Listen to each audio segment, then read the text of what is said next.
So, intersubjectivity. So, intersubjectivity is a term used in philosophy, psychology, sociology, and anthropology to respect the psychological relation between people. It is usually in contrast to solipsistic individual experience, emphasizing our inherently social being. Solipsism is a theory in philosophy that your own existence is the only thing that is real and that can be known. So, intersubjectivity requires accepting differences and not to impose on others. Most of the time, we look at our differences and we may have labels toward one another, depending on your status, your attitude, your traits, characteristics. These can describe or classify you in that specific label. One can be cool, punky, spirited, a loner. Even if we are a part of one society, each and every one of us are still different individuals. So, we are the ones who make up the society.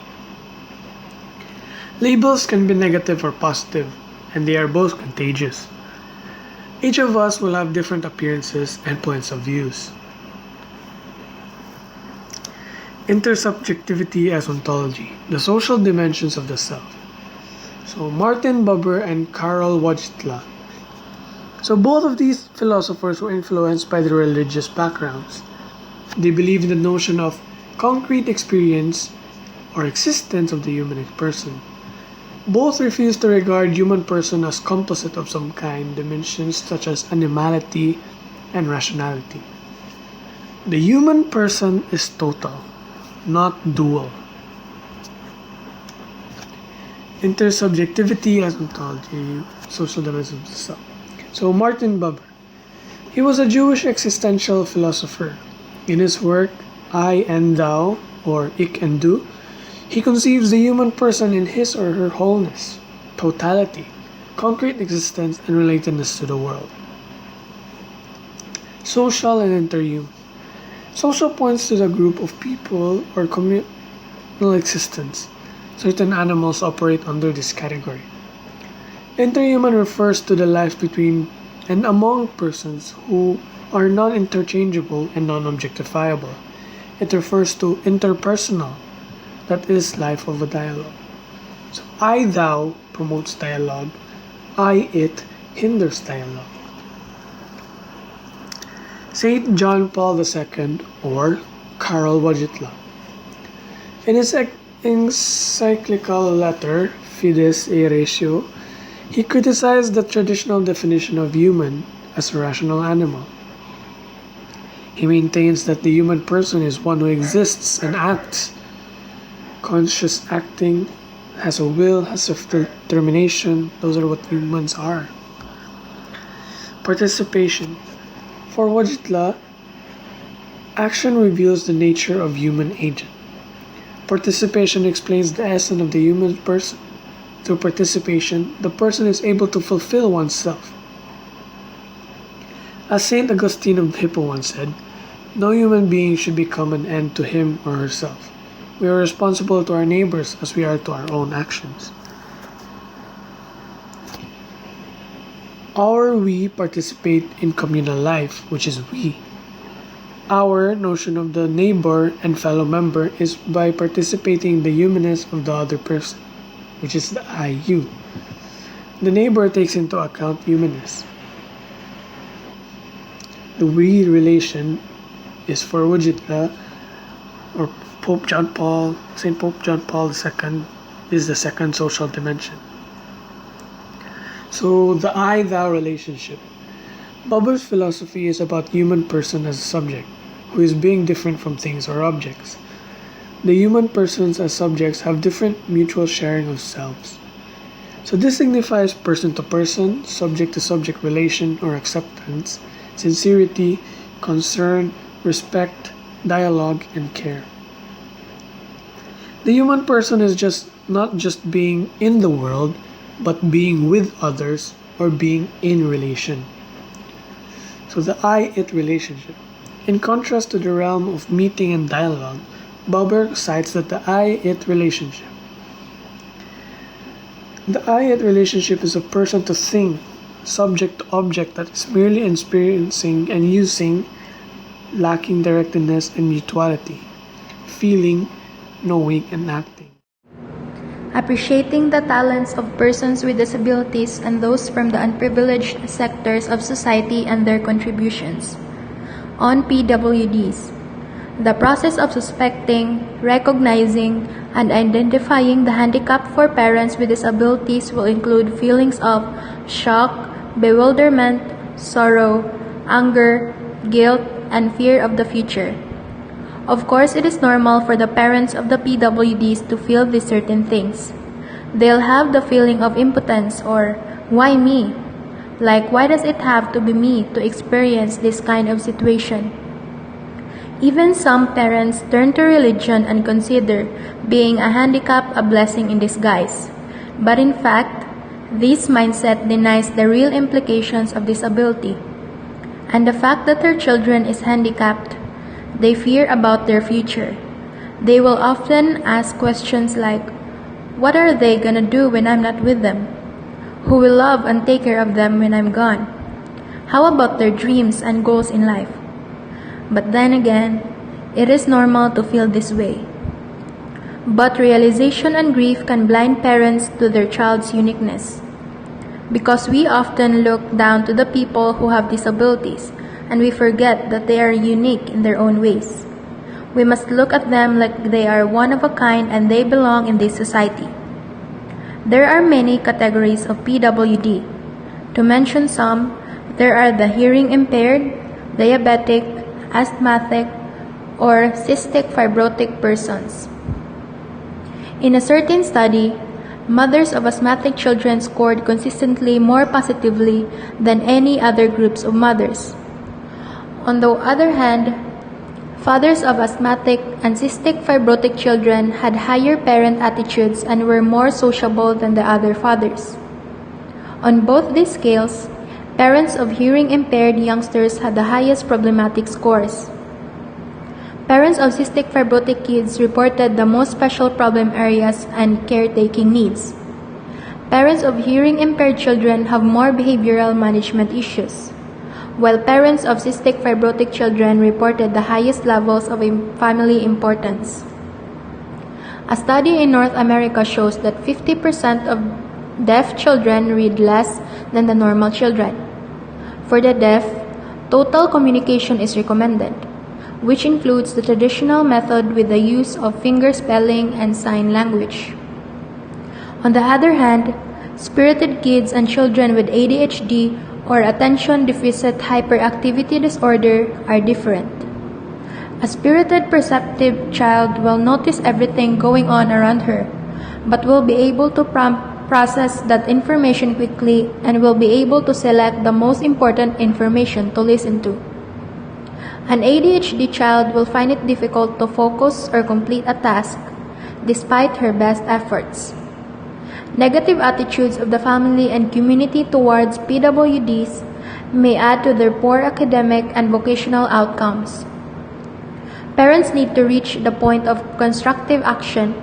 They can decide to reconstructure certain aspects of their lifestyle in order to accommodate the communicative as well as the educational needs of their children with disability. Community sensitivity through positive and supportive attitude towards PWDs is also an important component.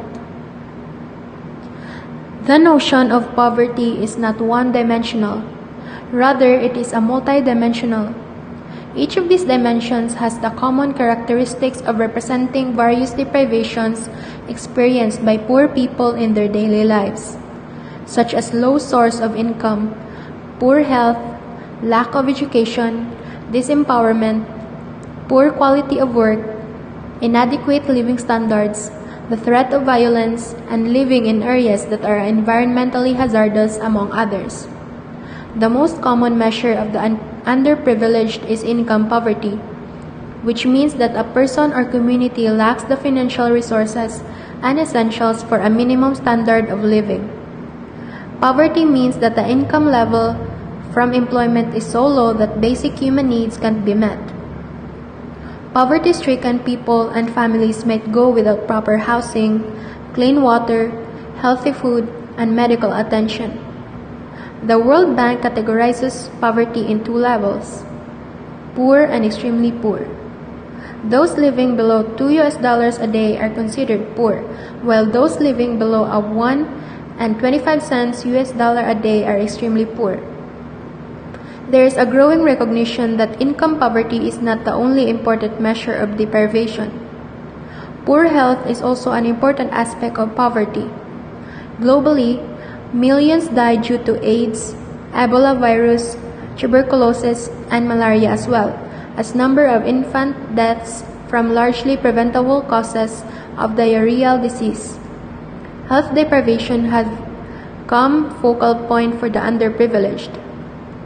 Human rights are also relevant to issues of global poverty in its focus on shortfalls in basic needs. Extending human rights into the realm of foreign direct investments is also an imperative. The Church, in its pro-poor stance, is constantly challenged wherein justice is being denied for sectors like farmers, fisherfolks, indigenous people, and victims of calamity and labor. On the rights of women, so I have a song here called Babae o Woman by Inang Laya. So let's listen and you can sing along too, but just in your mind. So let's play it.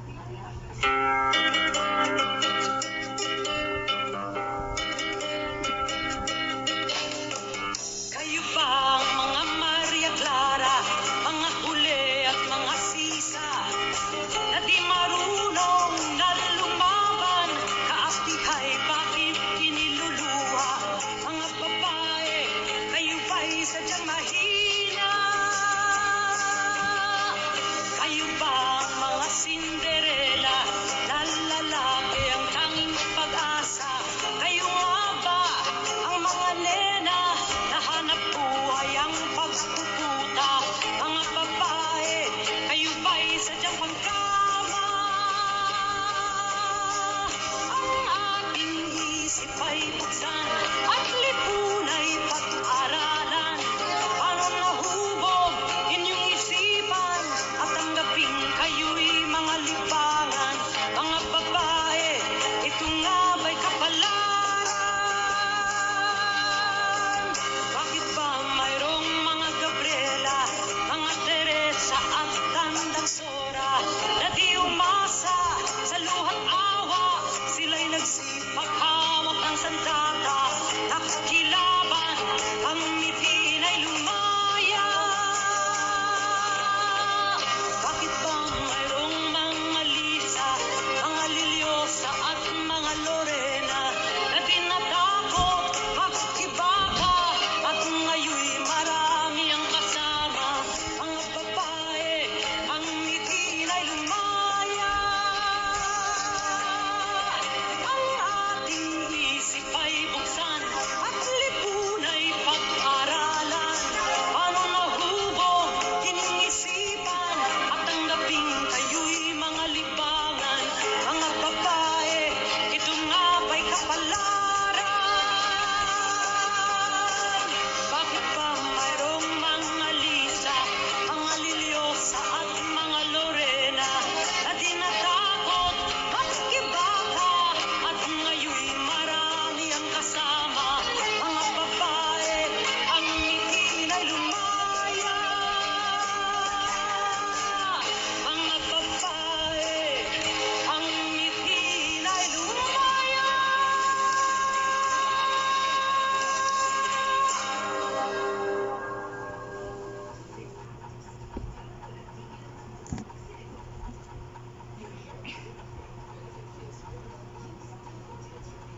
So in 1712, Georgia Oso, I think I pronounced it wrong or correct. I don't think so.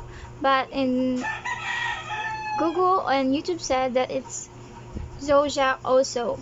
So it's a French name. So Georgia Oso said that women should be educated to please men. Moreover, he believes that women should be useful to men, should take care advise, consoles men, and to render men's lives easy and agreeable. Also influence the development of modern political, sociological, and educational thought. Mary Wollstonecraft, in Vindication on the Rights of Women in 1782, argued that such education would produce women who were mere propagators of fools. She believes that women must be united to men in wisdom and rationality. Society should allow women to attain equal rights to philosophy and education given by men. Further, for Wollstonecraft, women should not just to be valued until their beauty fades. It is the fate of the fairies of the flower to be admired and pulled to pieces by the careless hand that pluck. For Wollstonecraft, if men would snap women's chains, they would find women more observant daughter, more affectionate sister and faithful wives, more reasonable mothers and better citizens. She maintains that women must learn to respect themselves. Man's worth should not be based on the vanity of women and babies. For this degrades women by making them mere dolls. She stressed that women should not marry for support. Instead, they should earn their own bread during her time. Even women in upper echelons of the society are oppressed.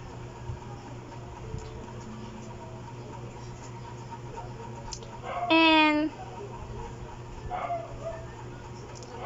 in the Philippines, women are subjected to oppression, among others, of class and sex.